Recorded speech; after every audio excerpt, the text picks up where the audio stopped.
Мына демократиянын пайдасы. Биз мындай чагыбызда ата-энебизге кайшы айтмак түгүл, көзүнө карай алчу эмеспиз. Деп. Апама болсо, атамдын сөзү закон болчу. Үнү чыккан кезде апам пысып калчу. Деле Окшоп лакылдабай.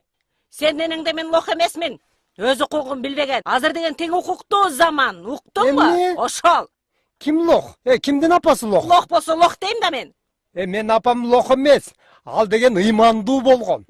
Ал убакта эркектердин улуулугун сыйлаган. Алар эрине каяша сөз айткан эмес, окшоп. А силер болсо телевизордон ар кандай сериалдарды көрүп, тетиги западтын аялдарындай болобуз дейсиңер. Мына болот. Тарт деп жатам колуңду. Түртпө. Тарт. Мис.